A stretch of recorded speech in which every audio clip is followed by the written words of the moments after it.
We'll start off with some breaking news. Union Transport Minister Nitin Gadkari says a ban on the Uber cab service does not make sense, and the answer lies in changing the system. As for the forged papers, Gadkari says digitization is the key to prevent people from taking advantage.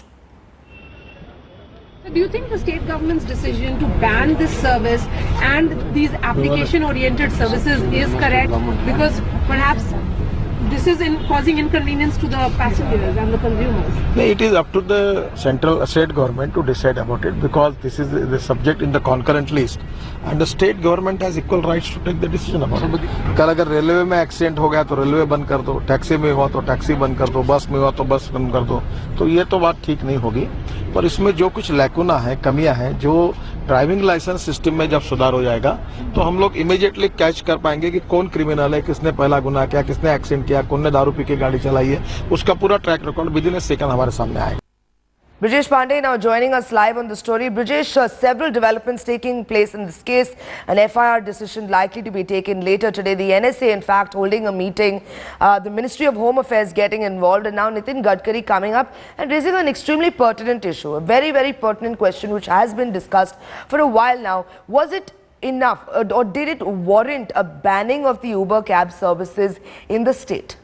Well, there were clearly two thoughts in the government, because yesterday also a very senior minister echoed the same sentiments of Transport Minister Mr. Nitin Gadkari when he said that banning Uber taxi is definitely not the way to go forward. But he also said that that the government will have to introduce radical changes in the way licenses are being awarded, and if there's enough digitization and on the lines of the kind of system which is being practiced in the United Kingdom. Today Nitin Gadkari also said that they are thinking of maintaining a database in which any crime which has been committed by an individual, especially if he is holding a license and his crime is related to his travel then that particular crime will be put against that particular person's license, and whenever on a mere click of a switch all the information related to that individual will be available. He said once we are able to achieve that, then chances of incident like these where a person who had a criminal record getting a license will be very less, and that is how we will be able to effectively curb this kind of system, this kind of the drawback of the system which allows these people to get license. Sanjana? Right, Brijesh, we also understand that we have been discussing that the NSA was in fact holding meetings with several sections of the government discussing about women's security.